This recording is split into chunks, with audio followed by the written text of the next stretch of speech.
Salut à tous. Si vous aimez nos musiques, abonnez-vous à notre chaîne pour ne rien manquer. N'oubliez pas de liker et de partager avec vos amis. Votre soutien nous motive énormément et nous encourage à publier encore plus de super morceaux pour vous. Merci et à bientôt pour de nouvelles découvertes musicales. Téléphone et main.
Alors bébé Dieu, mais tu n'es pas bon bébé Dieu.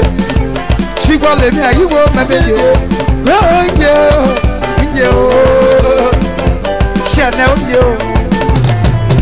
Avant de go home. Oh jodi go home. Jodi. Oh yeah go home. Si que tu as walké. Mais pour l'homme go home. Kaka yele. Hey mama bila ye wabigo. Hey mama bila ye wabigo. Oh, she go home is no. A chone for no now home is no. Get ye go. Allo. Gablay. Allo. Allez-moi allo. Pas ça. Chaud. Allez-moi allo.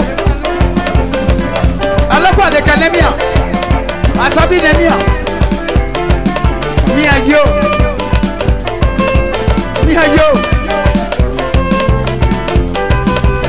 Mono abweji mokwe Mono abwe bagaji Kenso Abwe bon Kemo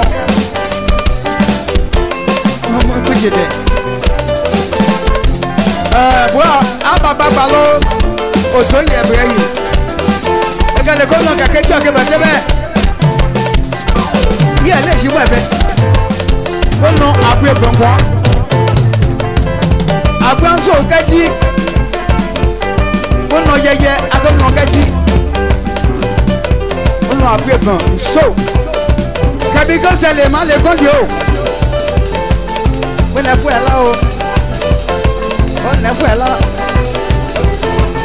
fait là. Walou. Hey.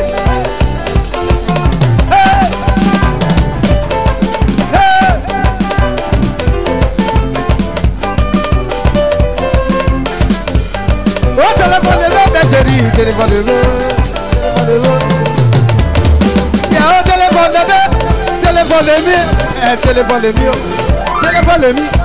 Téléphone de mi. Et tu as gagné. Et tu as gagné. Tu n'es qu'à l'eau. Ou à l'eau qu'à l'eau. Oh, tu n'es pas battu. Tu n'es pas battu. Baba dit baba tiens. Tu n'es pas battu. C'est le gars dit oh. Tu n'es pas battu. Gozi gaga webulo ko mobu yo gaga baga asa ho mobu aya ovine ya bien téléphone de bien ana bien téléphone de bien Allah ba jo yanga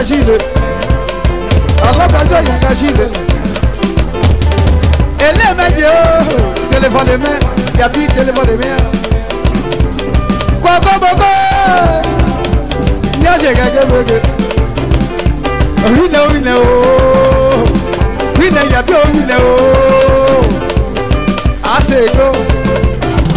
Adushi asege, Adushi asege bro.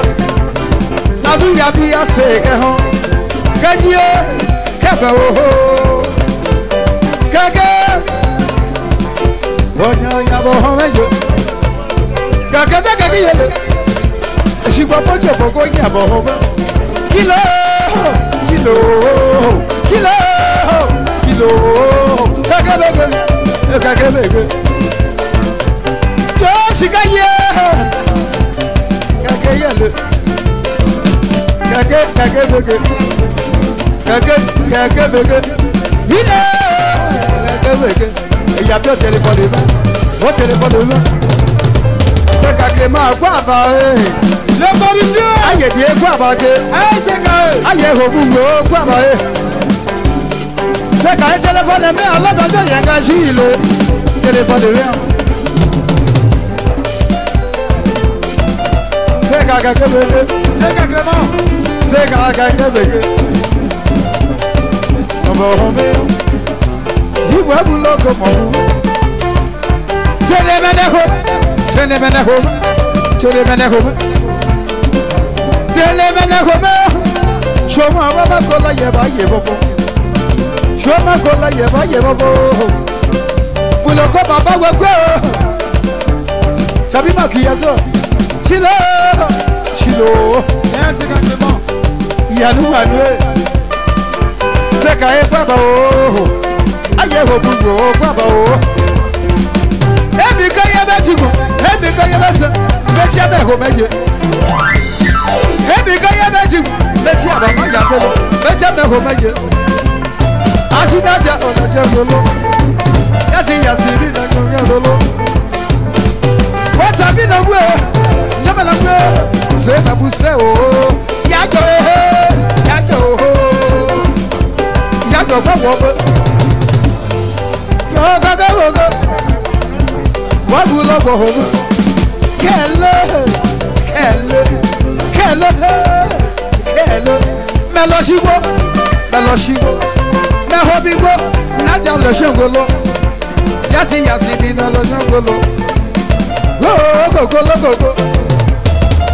Baba bana go go go go. Shoketi ana go go go go. Heto sene ono go go go go. Idu ane o aposana e. Water de go home. Yo body. Martina e body. Go siga body. Anango e sijo e body. Kilo de. Kilo de.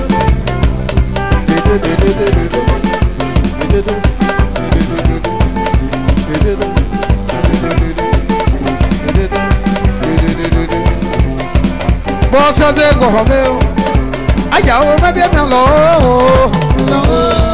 il n'est pas beau, mon Dieu. Eh, ah, mais non, il n'est pas beau, mon Dieu. C'est caillé.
L'homme qu'il faut à la place qu'il faut.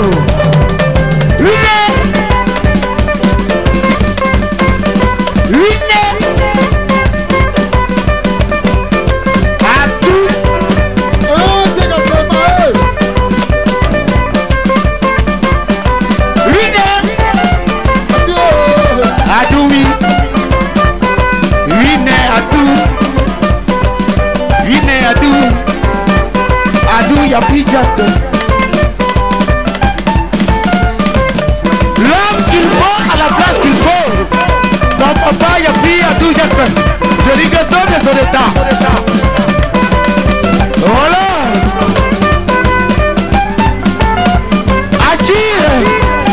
Achille, depuis Babi. Voilà. C'est à Clément. Joli.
Sébastien.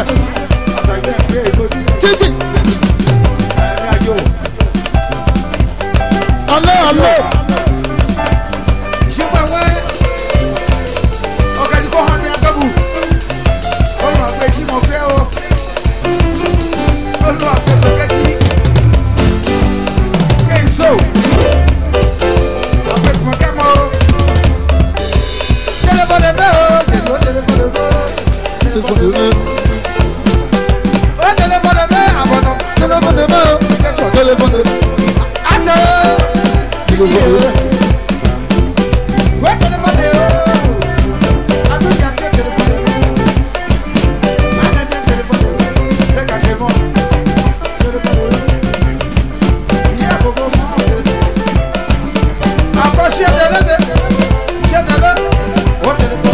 C'est Clément.